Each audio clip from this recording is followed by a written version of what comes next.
Assalamualaikum warahmatullahi wabarakatuh. Alhamdulillahi rabbil alamin. Wassalatu wassalamul atammanil akmalani alal mab'usi rahmatan lil alamin. Nabiyyina wa rasulina Muhammadin wa ala alihi wa ashabihi wa man tabi'ahum bi ihsanin ila yaumiddin. Amma ba'd. Fa ya ibadallah, kaum muslimin wal muslimat rahimani Allahu wa iyyakum. Alhamdulillah, segala puji bagi Allah Subhanahu wa ta'ala, yang mana pada sore hari ini kembali kita bisa berkumpul di majelis yang mulia ini dalam rangka menghadiri kajian menjelang berbuka puasa, yang mana kita memohon kepada Allah Subhanahu wa ta'ala semoga Allah Subhanahu wa ta'ala berkenan untuk melimpahkan kepada kita ilmu yang bermanfaat. Salawat serta salam semoga senantiasa tercurahkan kepada junjungan kita Nabi besar Muhammad sallallahu alaihi wasallam, kepada keluarga beliau, para sahabat beliau, dan orang-orang yang istiqomah di atas jalan beliau ila yaumil qiyamah. Insyaallah pada kesempatan sore hari ini kita akan melanjutkan pembahasan pekan lalu berkaitan tentang fikih puasa, yang mana pada pertemuan yang lalu kita telah membahas tentang makna puasa, kemudian syarat wajib puasa. Kita sebutkan siapa saja yang wajib berpuasa dan siapa saja yang tidak wajib berpuasa. Maka pada pertemuan kali ini kita akan membahas pembahasan yang sangat penting, yaitu al-mufattirat atau pembatal-pembatal puasa. Jadi apa saja hal-hal yang membatalkan puasa, ya, artinya kalau dia lakukan atau yang dilakukan oleh seorang yang berpuasa, yang itu menyebabkan puasanya batal. Perlu diketahui bahwasanya orang yang membatalkan puasanya tanpa uzur, maka dia telah melakukan dosa besar. Karena yang namanya puasa itu termasuk rukun Islam, ya. Maka meninggalkannya sementara dia wajib untuk berpuasa, maka dia telah melakukan dosa besar. Untuk pembahasan pembatal-pembatal puasa, kita akan bagi dua pembahasan. Pertama adalah pembatal puasa yang dibahas oleh para ulama dahulu, ya, di buku-buku mereka. Adapun pembahasan kedua adalah pembatal-pembatal puasa muasirah atau kontemporer. Pertama, pembatal puasa yang disepakati oleh para ulama itu ada 4. Pembatal puasa yang disepakati oleh para ulama itu ada 4. Pertama adalah jima'.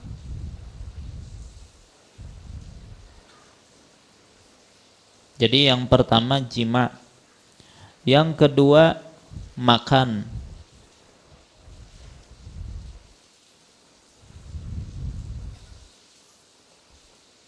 Yang ketiga, minum. Baik, untuk tiga pembatal ini semuanya terdapat dalam surah Al-Baqarah ayat 187.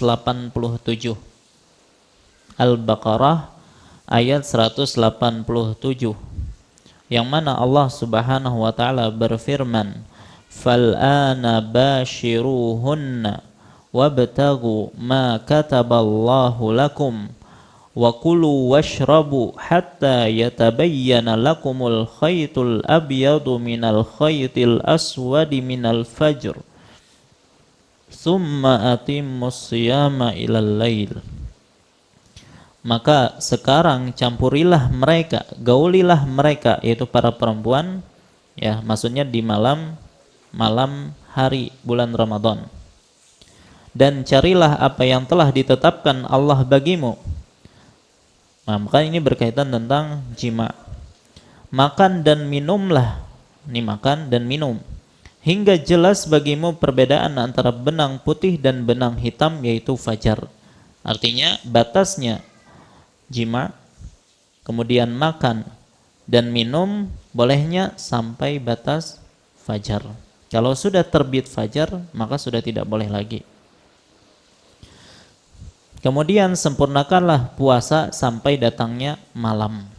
Baik. Nah, ini tiga pembatal yang pertama yang disepakati. Adapun yang keempat adalah haid dan nifas. Haid dan nifas. Adapun untuk dalil dari haid dan nifas itu adalah sabda Nabi sallallahu alaihi wasallam, "Alaysa idza hadat lam tusalli wa lam tasum." Bukankah wanita itu apabila dia haid, dia tidak salat dan tidak puasa? Ya. Apa hukum orang haid puasa? Haram.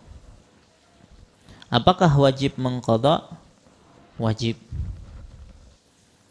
Bagaimana dengan salat? Wajibkah mengqadha? Kada wajib. Boleh kada mengqadha salat? Kada, ya, termasuk bid'ah. Ya, termasuk bid'ah. Baik. Sekarang kita ingin bahas satu persatu berkaitan tentang pembatal-pembatal yang empat ini. Dan pian harus perhatikan betul-betul, karena dari dasar pembatal-pembatal inilah, ya, yang dijadikan oleh para ulama sebagai landasan untuk menghukumi perkara-perkara baru yang muncul, apakah itu pembatal ataukah tidak. Jadi dasarnya dari sini dulu. Baik. Pertama kita mulai dengan jima. Apa yang dimaksud dengan jima?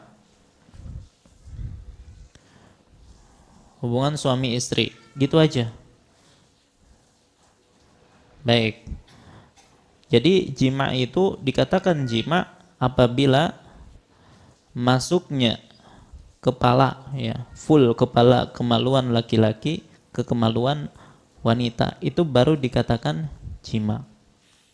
Kan istilahnya bertemunya dua khitan. Baik, kalau hanya setengahnya, setengah kepalanya aja yang masuk, maka belum bertemu dua khitan di situ, paham? Maka itu belum dikatakan jima. Dan menghukumi zina pun seperti itu, ya, terjadi masuknya kepala kemaluan atau tidak. Kalau tidak, maka tidak dihukumi sebagai zina. Zina itu kan hubungan tidak halal. Kalau jima, hubungan suami istri. Baik.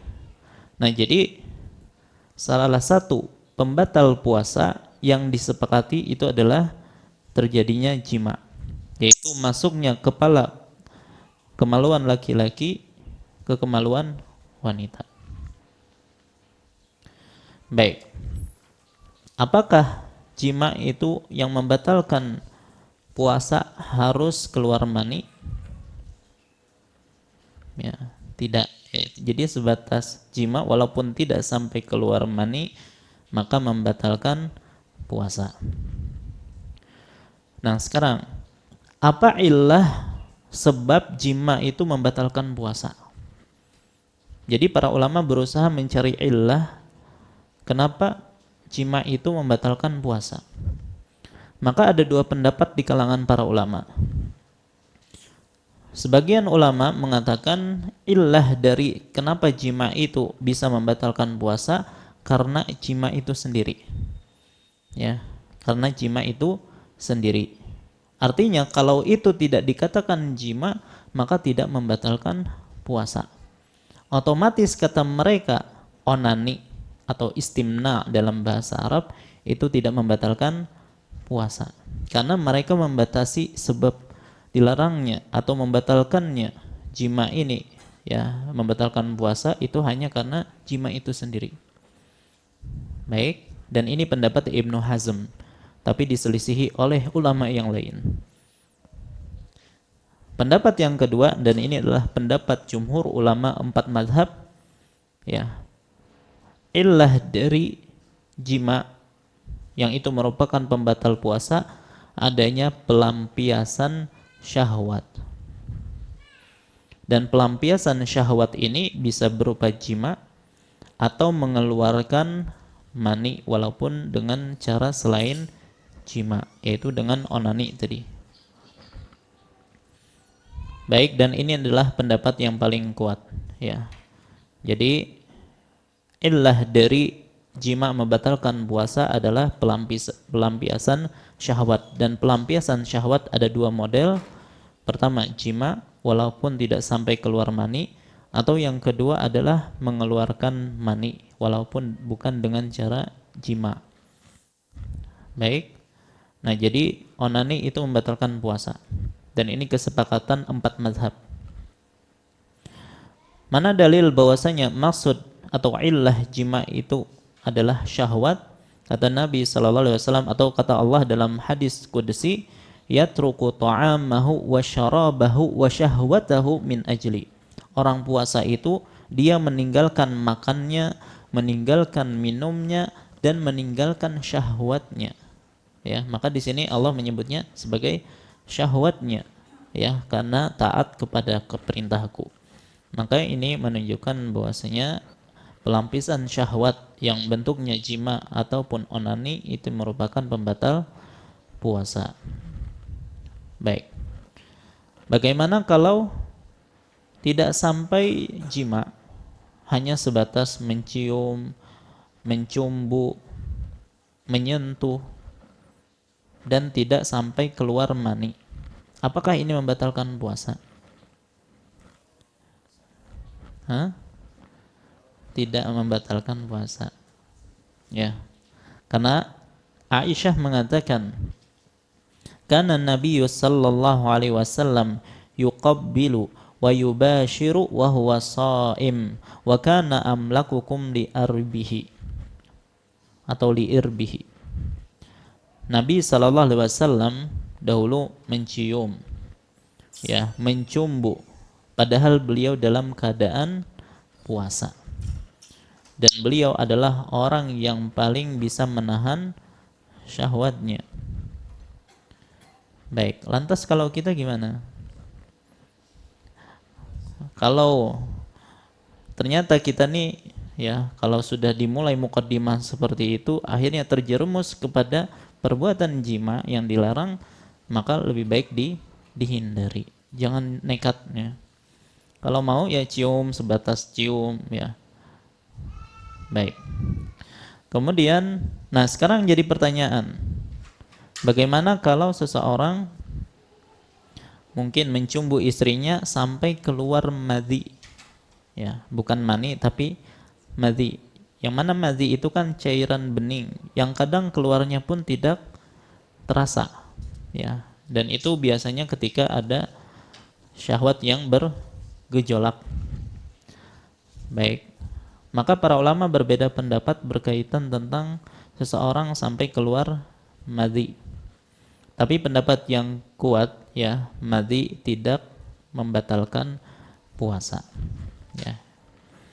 Adapun mani kalau keluar disebabkan karena dikeluarkan dengan sengaja, dengan onani atau dengan memikirkan ya sesuatu yang membangkitkan syahwatnya sampai keluar, maka ini membatalkan puasa. Kapan keluar mani itu tidak membatalkan puasa?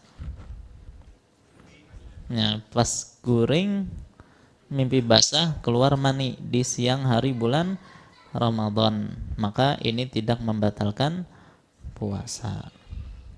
Baik. Orang yang melakukan jima di siang hari bulan Ramadan, maka dia telah melakukan dosa besar. Ya. Dan ada 4 kewajiban bagi mereka yang melakukan jima ini.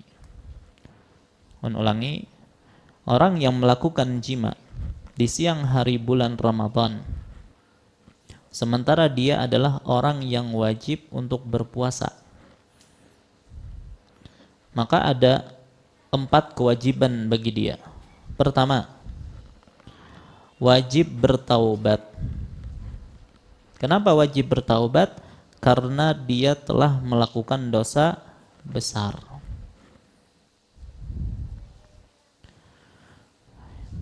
Baik. Yang kedua, wajib melanjutkan puasanya walaupun tidak sah. Misalnya dia berhubungan di siang hari ba'da zuhur, sudah, maka dia kada boleh makan setelah itu. Tetap dia berpuasa, tetap menjaga dirinya dari makan, minum dan seterusnya, demi menjaga kehormatan bulan Ramadan. Ya, tapi wajib diqadha karena kada sah. Kalau dia makan maka dosa yang baru lagi, kan gitu. Yang ketiga, wajib mengqadha, ya, wajib mengqadha. Jadi ada 3. Kemudian yang keempat, wajib apa? Bayar kafarah.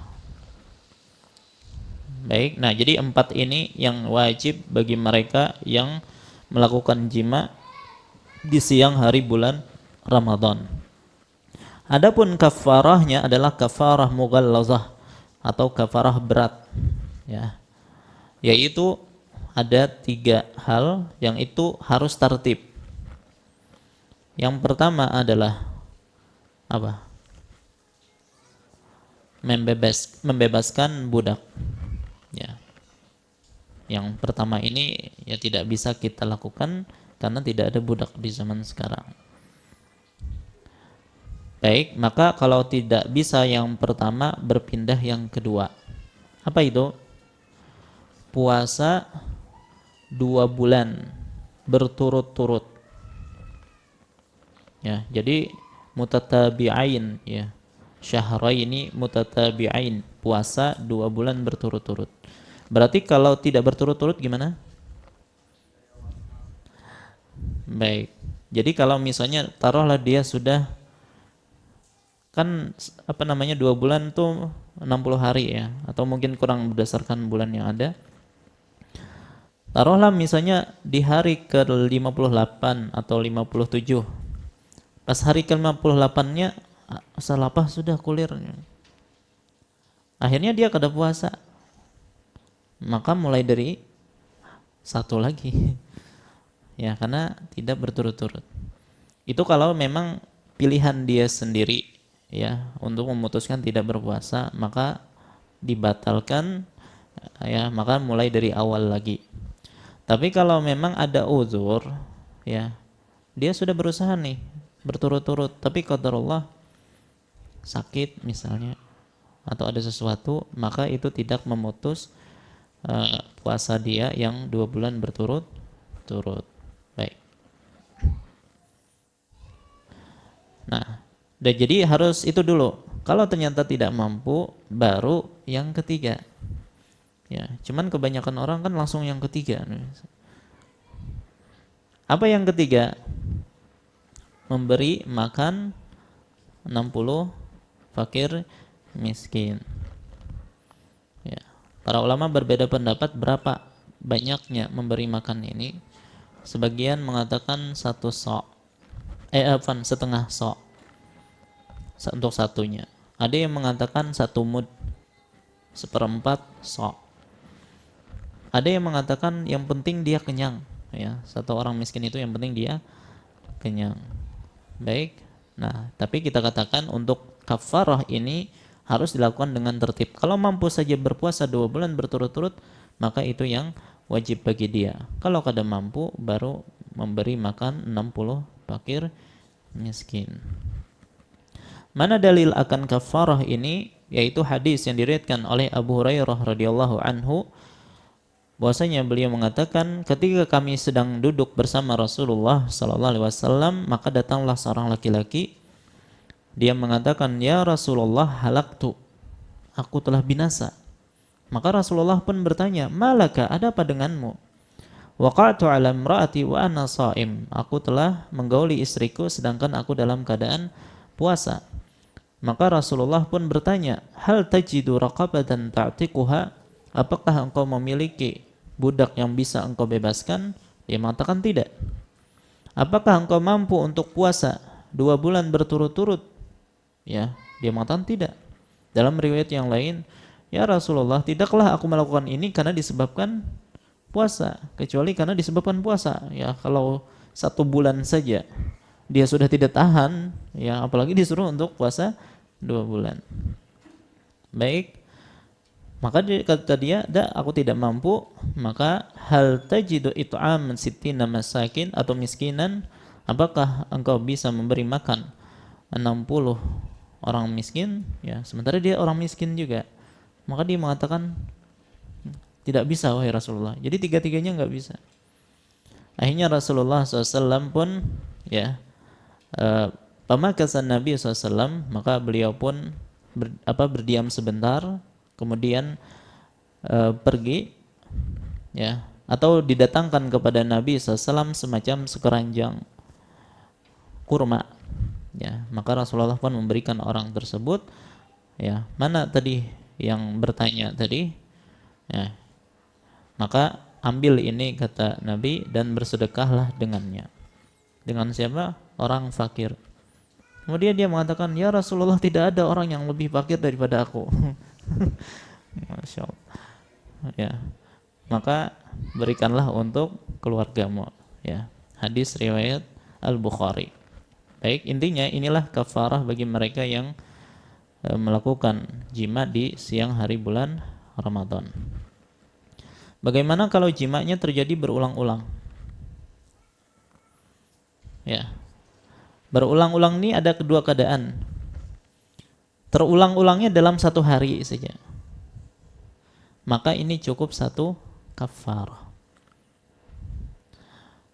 Tapi kalau yang berhari-hari, hari ini melakukannya, besoknya gitu juga, sampai beberapa hari, maka setiap 1 hari itu 1 kafarah. Ya, kalau seminggu, ya kali aja seorang. Ya. Baik. Nah, apakah sang istri, ya kan kita berbicara tentang suami dari tadi. Nah, apakah puasa istri itu batal, dan apakah dia juga wajib bayar kafarah? Maka ada 2 keadaan. Pertama, kalau istri tersebut tidak dipaksa, ya, dan dia taat kepada suaminya dalam hal ini, dan dia juga pengen melakukannya, maka dia juga berdosa, wajib mengqadha, dan wajib baginya bayar kafarah. Maka double di sini. Ya, suami bayar kafarah, istrinya juga bayar kafarah. Tapi apabila perempuan tersebut dipaksa oleh suaminya. Baik, dipaksa ini ada 2 juga, ada 2 rincian juga nih. Kalau hanya diancam dengan lisannya, ya, artinya kalau tidak mau dipukul, ya, atau dicerai, tapi hanya sebatas lisan saja. Maka kalau ternyata dia melakukannya, dia tidak berdosa karena diancam oleh suaminya tadi, tapi dia wajib untuk mengqadha karena dianggap batal puasanya tersebut.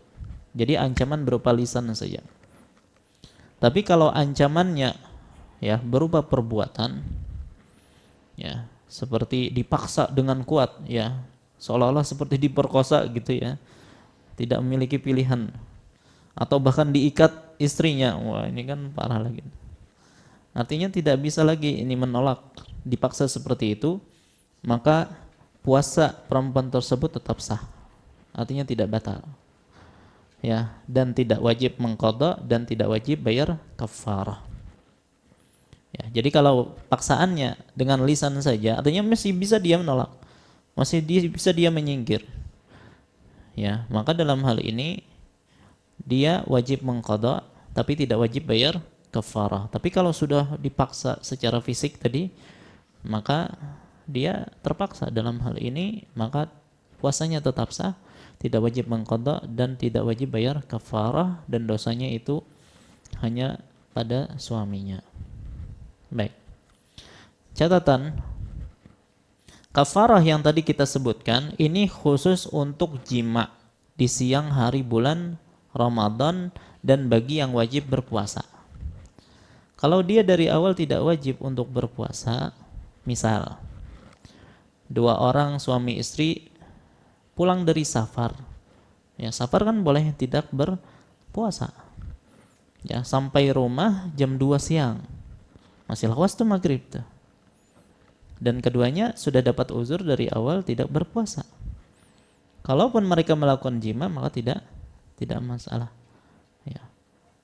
Makanya ada semacam teka-teki, ya, dua orang suami istri mukim, ini kan sudah mukim nih, sudah sampai rumah, ya, tidak sakit, melakukan hubungan suami istri tapi tidak berdosa, tidak bayar kafarah, tidak wajib bayar kafarah, hanya wajib mengqadha. Kapankah itu? Yaitu tadi kisahnya balik dari safar, yang mana pas safarnya dia tidak puasa. Baik, bagaimana bagi mereka yang melakukan onani tadi, kan batal puasanya, apakah wajib bayar kafarah? Jawabannya tidak, karena kafarah yang dimaksud hanya sebatas khusus untuk jima. Baik, orang yang memiliki hutang puasa, akhirnya dia qadha di bulan yang lain. Pas dia mengqadha puasa Ramadannya, dia melakukan jima. Apakah wajib bayar kafarah? Atau khusus di bulan Ramadan saja? Khusus di bulan Ramadan saja, ya. Tapi tetap berdosa, karena kan puasanya puasa wajib, ya. Dia berdosa tapi tidak wajib bayar kafarah dan nanti mengqadha di hari yang lain. Baik, bagaimana kalau puasanya puasa sunnah, Senin Kamis misalnya, kemudian dia jima, apakah berdosa? Jawabannya tidak, karena yang namanya puasa sunnah kan terserah kita mau teruskan ataupun tidak. Baik, ini berkaitan tentang jima. Mungkin ada satu pembahasan terakhir berkaitan dengan jima. Apabila melakukan hubungan suami istri tapi dalam keadaan lupa, walaupun kita aneh nih, kok bisa lupa gitu ya. Kalau lupa satu ya mungkin, ya, yang satunya insya Allah kada lupa gitu kan. Artinya suaminya lupa, ya istrinya kada lupa biasanya. Ini yang dua-duanya lupa, masya Allah, kok bisa gitu. Taruhlah kalau memang benar-benar lupa gitu ya, taruhlah. Nah, akhirnya terjadilah hubungan. Nah, apakah batal puasanya? Ya. Para ulama menyatakan tidak. Ya, walaupun ada khilaf di sini, ya sebagian mengatakan diqadha. Ya, tapi tidak berdosa, tidak wajib bayar kafarah. Nah, tentang mengqadhanya ada khilaf. Walaupun ada yang mengatakan tidak wajib untuk mengqadha. Baik, kita pindah ke makan dan minum. Apa itu makan? Ini aneh, makan kok ditanya gitu. Ini penting ya, karena kita ingin menentukan nanti dari istilah makan inilah nanti muncul kasus-kasus yang lain. Makan itu adalah menyampaikan makanan padat ya, atau makanan ke dalam lambung melalui mulut. Itu makan. Menyampaikan makanan ke dalam lambung melalui mulut. Tujuannya apa? Untuk memberikan rasa kenyang atau memberikan kekuatan pada tubuh, itu makan. Ya, jadi menyampaikan makanan sampai ke lambung melalui mulut agar memberikan rasa kenyang atau menguatkan tubuh, itu makan. Kalau minum berarti menyampaikan minuman, sama alasannya, menyampaikan minuman melalui mulut ya sampai ke lambung untuk memberikan atau menghilangkan dahaga gitu ya. Baik, jadi makan dan minum itu sepakat membatalkan puasa. Nah, sekarang para ulama berusaha mencari illah. Illah kenapa makan dan minum membatalkan puasa. Illah kenapa makan dan minum membatalkan puasa. Terjadi khilaf panjang di kalangan para ulama berkaitan tentang illah ini. Cuman yang paling kuat wallahu alam ada dua. Menyampaikan sesuatu ke dalam jauf. Ya, nanti kita akan jelaskan apa itu jauf. Menyampaikan sesuatu ke dalam al-jauf. Ya. Walaupun itu bukan sesuatu yang biasa dimakan. Kalau ada yang sengaja nelan paku, batu misalnya, tanah dia telan, tapi sudah menyampaikan sesuatu ke dalam lambungnya, maka itu sudah membatalkan puasa. Dan yang kedua ilahnya ya, memberikan rasa kenyang atau kekuatan tubuh. Tidak mesti harus terkumpul dua-duanya ya. Jadi ada dua ilah, bisa menyampaikan sesuatu ke dalam jaufnya, atau yang kedua memberikan rasa kenyang atau kekuatan tubuh. Nah, tadi yang pertama, apa yang dimaksud dengan jauf? Nah, jauf itu artinya dalam bahasa Arab itu rongga. Nah, rongga yang dimaksud itu apa? Para ulama juga berbeda pendapat. Sebagian ulama semua rongga itu disebut jauf. Jadi rongga mata, rongga hidung, rongga telinga, itu semuanya jauf. Kemudian dubur itu juga masuk jauf. Maka kalau kita memasukkan sesuatu ke telinga kita, batal puasanya. Memasukkan sesuatu ke mata kita, batal. Ya, ngupil batal. Kemudian kalau cebok, kemudian kita masukkan jari misalnya ke lubang dubur, itu batal. Ya. Nah, makanya ada istilah kentut dalam air itu bikin batal. Itu alasannya tuh. Karena rongga dubur itu juga termasuk jauf kata mereka. Jadi kan kalau kentut itu duburnya terbuka, masuk air kan. Baik, ini menurut pendapat yang mengatakan jauf itu adalah seluruh rongga tubuh. Tapi wallahu alam pendapat yang lebih kuat, yang dimaksud dengan jauf itu adalah lambung. Artinya segala sesuatu yang sampai ke lambung itulah yang membatalkan puasa. Nah, jadi dari sini pian nanti akan memahami ya tentang hukum tetes mata, tetes hidung, tetes telinga ya. Apakah itu membatalkan ataukah tidak? Nah, itu kembali kepada sampaikah hal itu kepada jauf ataukah kada. Sampai kada itu ke lambung ataukah kada. Kalau sampai ke lambung batal, kalau kada berarti kada batal. Ya, baik. Dari situ para ulama ya menjadikan dasar tentang menghukumi hal-hal yang tadi kita sebutkan. Baik. Kemudian berkaitan dengan makan dan minum, orang yang tidak sengaja makan dan minum, tidak sengaja ini bisa kena lupa, maka sah puasanya. Sebanyak apapun dia makan, berapa piring pun dia makan, ya, tetap sah puasanya. Kalau bujur-bujur lupa, ya, bukan pura-pura lupa. Ya. Kalau pura-pura lupa berarti ada lupa, ya. Atau menyangka belum fajar, belum masuk fajar, tetapi ternyata sudah fajar. Ya, pas makan-makan qomat orang. Lu berarti sudah lewat kan gitu. Ya. Walaupun hal ini mungkin ya untuk sekarang kan ada jam ya dan seterusnya. Baik. Tapi taruhlah dia nyangka seperti itu. Atau menyangka sudah maghrib, ya dia sudah mulai makan, ya ternyata orang lagi ngaji, ya, baca ayat kursi dipanjangkan Allahnya itu, Allahu la ilaha dan seterusnya. Akhirnya makan, ya. Baik, maka dalam ini tidak membatalkan puasa karena tidak disengaja.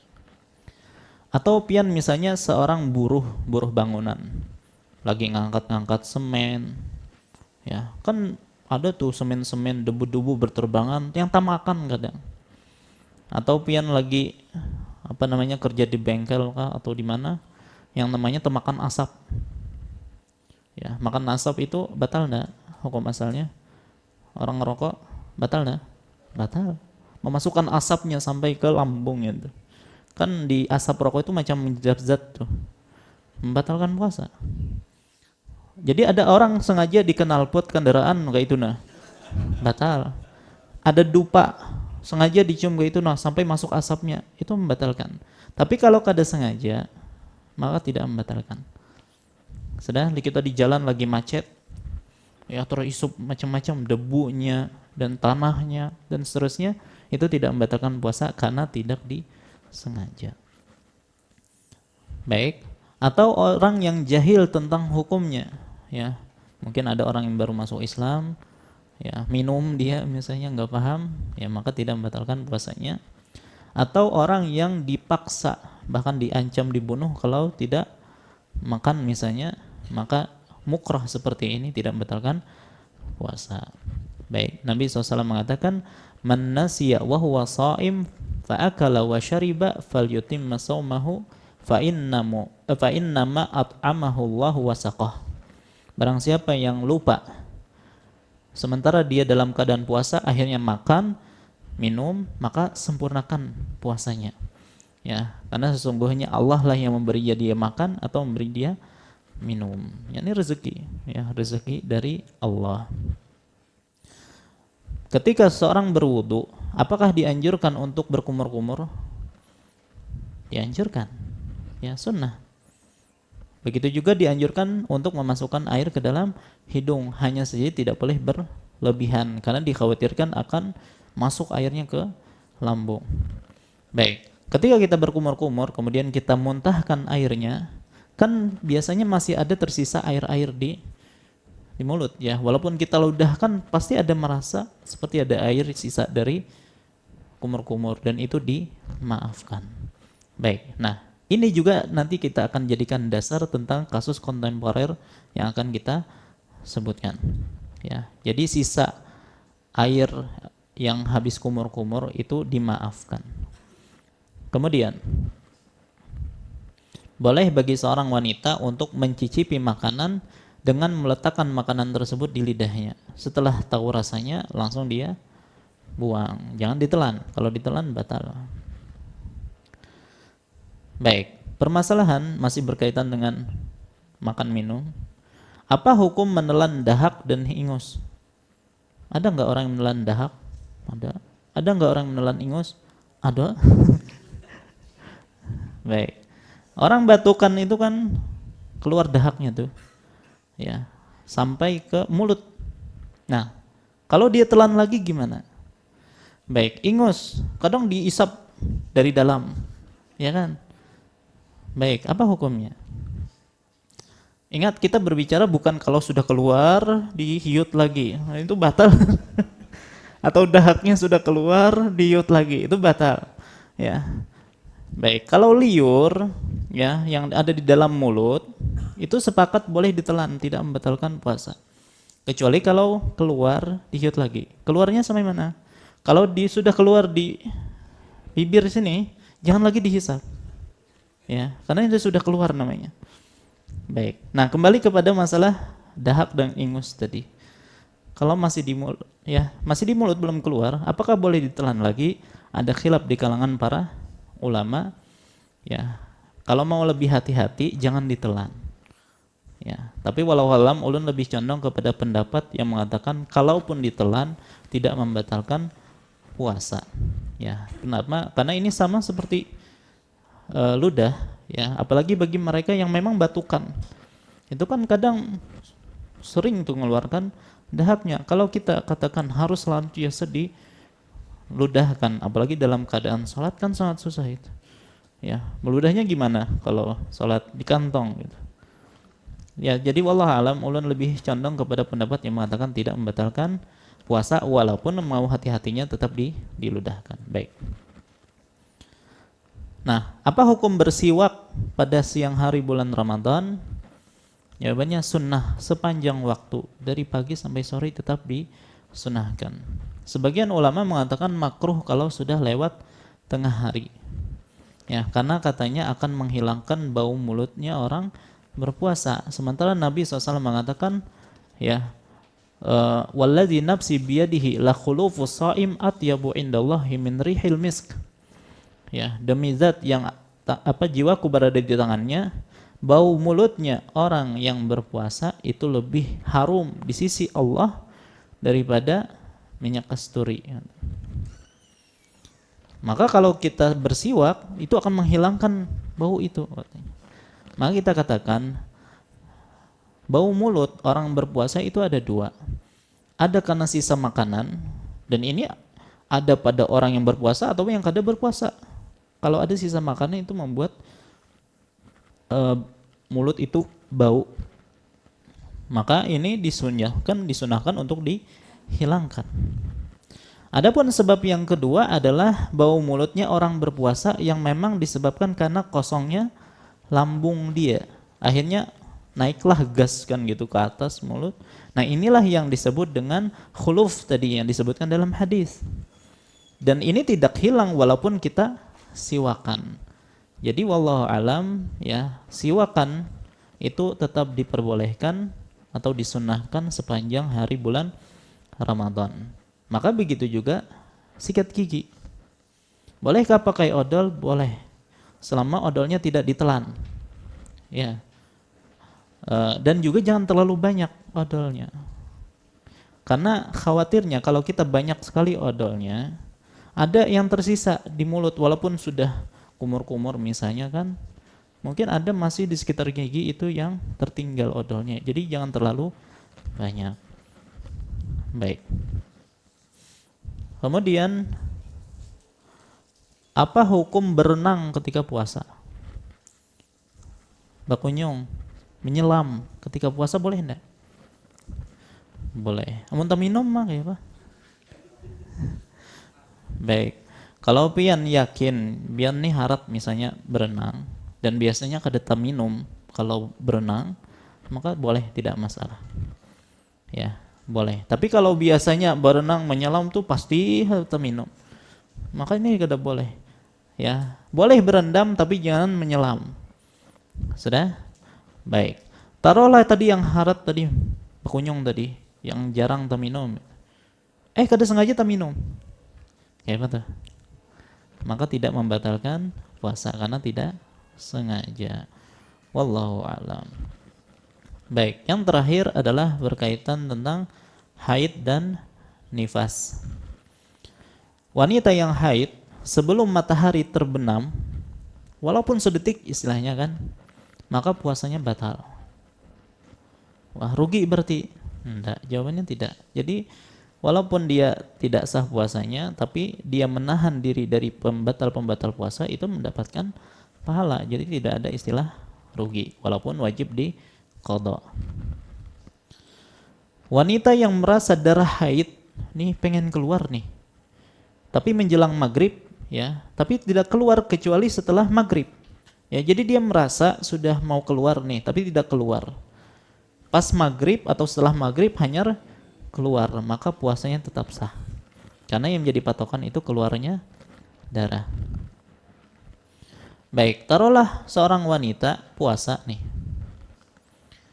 Ya, kemudian dia makan, buka puasa pas maghrib. Setelah dia buka, dia ke WC, pengen wudu gitu kan, atau pengen kencing dan seterusnya. Dia mendapati darah haid. Dia nggak tahu kapan haidnya. Apakah sebelum maghrib ataukah sesudah maghrib? Apakah puasanya sah? Jawabannya sah. Karena kaidah dalam masalah ini, kalau ada keraguan seperti ini, maka peristiwa haidnya ini disandarkan kepada waktu yang paling dekat yaitu setelah maghrib. Wallahu a'lam. Nah, ini adalah 4 pembatal puasa yang disepakati. Ada pembatal puasa yang lain seperti muntah dengan sengaja. Muntah dengan sengaja seperti meletakkan tangannya ke mulut, ya, kemudian muntah, maka ini membatalkan puasa. Tapi kalau ternyata muntahnya tidak disengaja, tidak bisa dia tahan, maka itu tidak membatalkan puasa. Cuman hati-hati ketika muntah seperti ini, jangan sampai ada makanan yang sudah keluar ditelan lagi. Ya, harus benar-benar semuanya dikeluarkan, dimuntahkan. Begitu juga di antara pembatal puasa, sudah berazam membatalkan puasa. Ya, jadi seseorang ya mengatakan, wah aku batal puasa sekarang. Walaupun kada makan, kada minum, tapi dia sudah mengatakan dia sudah batal puasa dan dia sudah yakini hal itu. Kalau dia sudah mengatakan demikian, kemudian nyesal, wah puasa gin pulang ya, maka ini sudah kada bisa. Ya, karena sudah azam, bahkan mungkin sudah berusaha untuk minum hanya saja kada dapat banyu misalnya. Tapi karena azamnya tadi sudah, maka dia sudah dianggap batal puasa. Yang berikutnya murtad. Orang yang murtad batal puasanya. Walaupun dia masuk Islam, ya 5 menit kemudian masuk Islam misalnya. Itu batal sudah puasanya. Yang terakhir, yang ini yang klasik ya. Yang terakhir adalah mati. Orang mati batal puasanya. Ini buat faidahnya apa gitu. Baik. Kalau puasanya adalah puasa nazar dan mati di tengah-tengah, berarti dia belum sempat menyempurnakan puasa nazarnya, maka dianjurkan bagi walinya, bagi ahli warisnya untuk mempuasakan. Ya, dianjurkan, tidak wajib tapi dianjurkan. Baik, nah inilah pembatal-pembatal puasa yang disebutkan oleh ulama dahulu ya.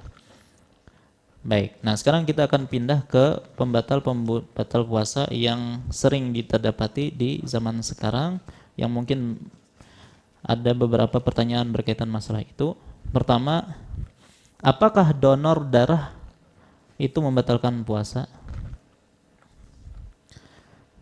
Baik, permasalahan mendonor darah itu kembali kepada hukum bekam. Bolehkah seseorang atau batalkah seseorang yang berbekam ketika puasa? Ada khilaf di kalangan para ulama dan khilafnya itu panjang, ya. Tapi wallahu alam pendapat yang kuat ya, berbekam itu tidak membatalkan puasa. Ya, pendalilannya panjang, tidak mungkin kita sampaikan sekarang, tapi intinya yang kuat berbekam tidak membatalkan puasa. Maka ketika berbekam tidak membatalkan puasa, maka donor darah pun tidak membatalkan puasa. Kalau donor darah saja tidak membatalkan puasa, apalagi hanya sebatas mengambil sampel darah. Ya, jadi kalau ada ke rumah sakit ngambil darah, ini batal kada puasanya? Jawabannya kada. Baik. Bagaimana kalau transfusi darah? Ya, kalau tadi kita mendonorkan, sekarang kita yang menerima darah. Apakah itu membatalkan puasa?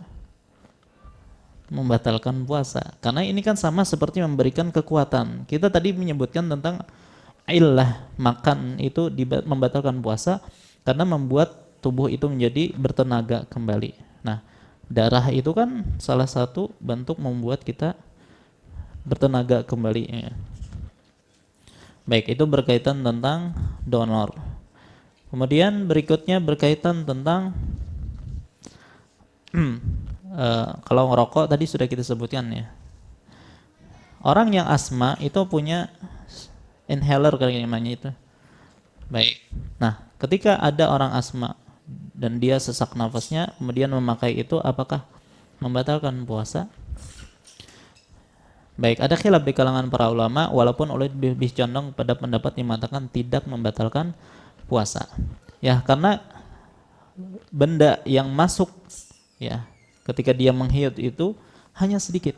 Dan itu dikiaskan seperti orang yang habis kumur-kumur yang menyisakan sedikit ya air, maka itu juga dimaafkan. Dan kebanyakannya itu tidak sampai pada jauf dia, sampai lambung dia. Wallahu a'lam. Baik, kemudian memakai celak mata, ya itu tidak membatalkan, ya.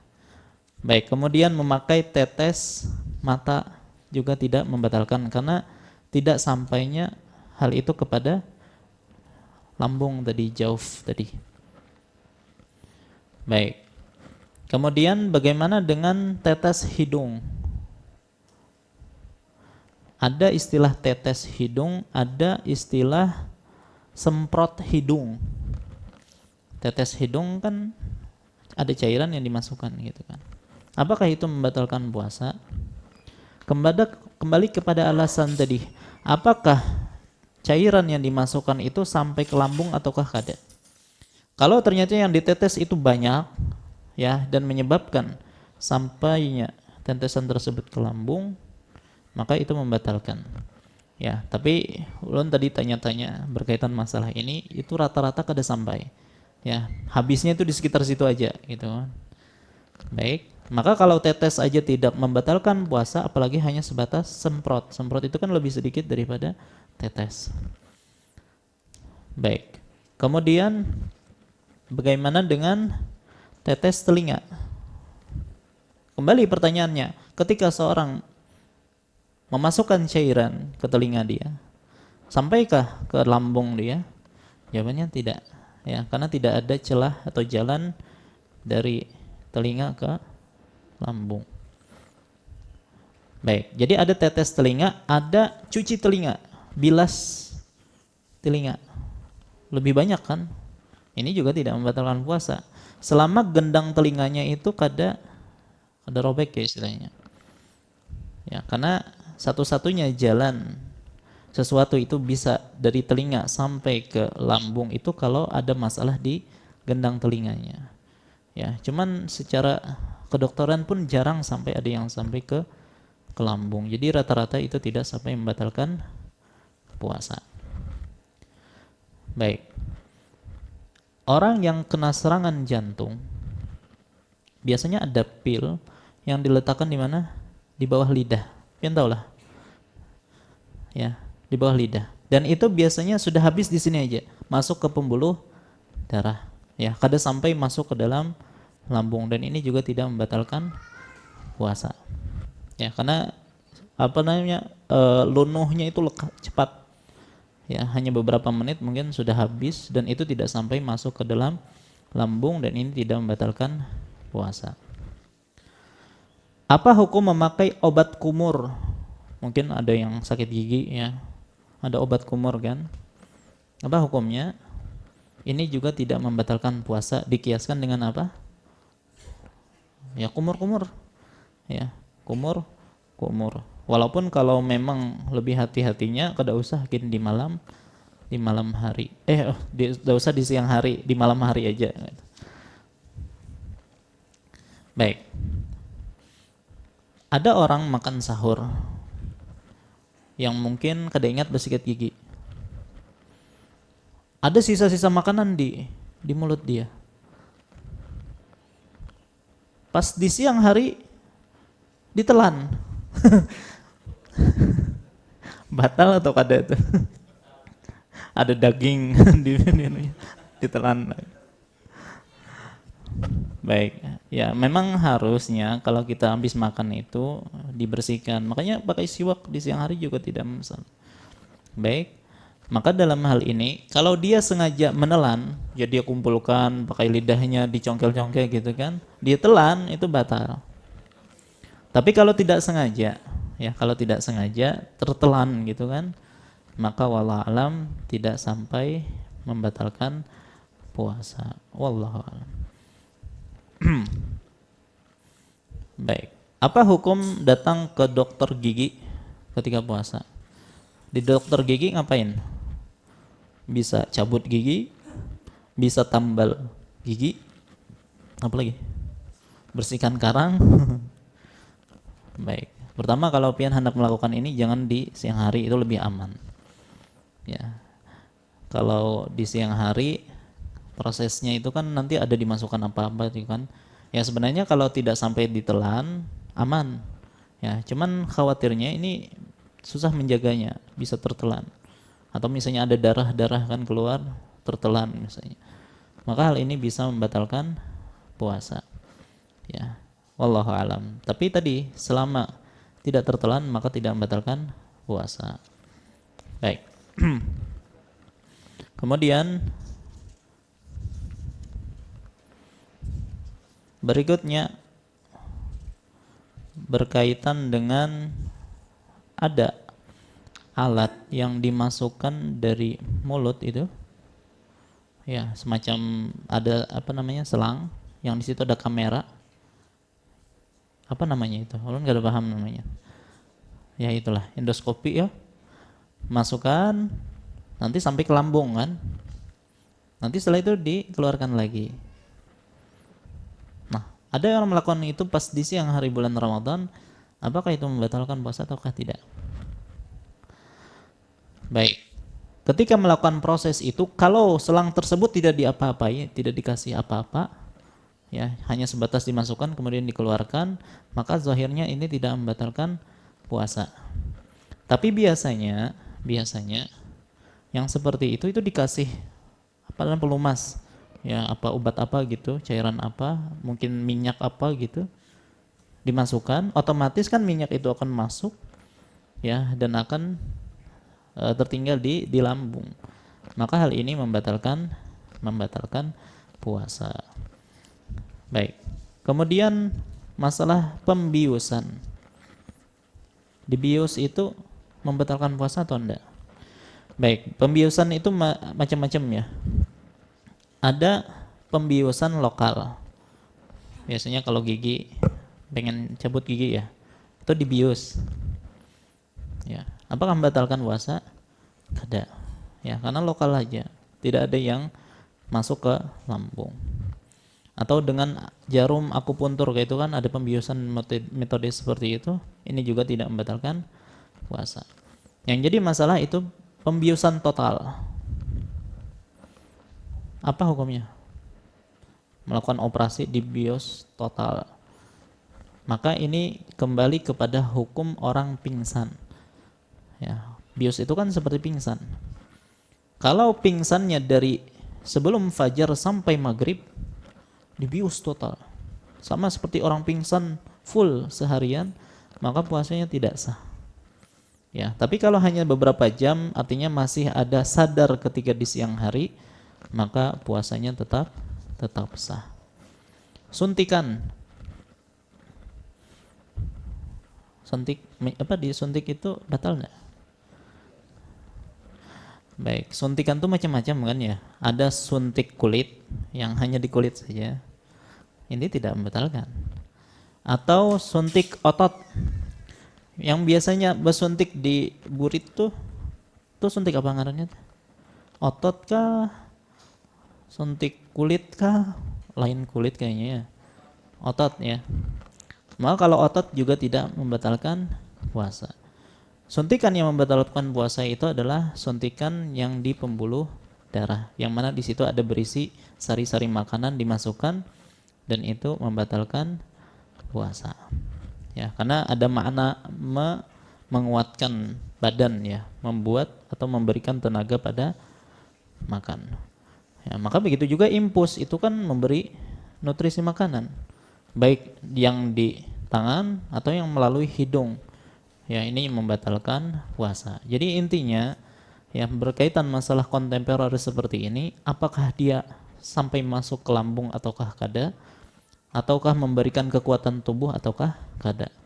Ya itu saja yang menjadikan patokan. Ya, kalau pian paham masalah itu, insya Allah kasus apapun pian bisa hukumi sendiri apakah ini membatalkan ataukah tidak. Baik, nah inilah pembahasan kita berkaitan tentang pembatal puasa.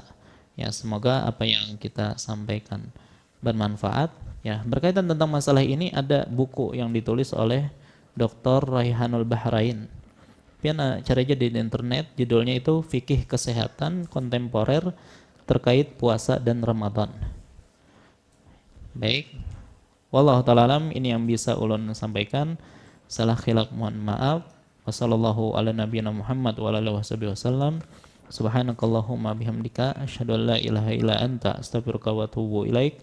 Wassalamualaikum warahmatullahi wabarakatuh.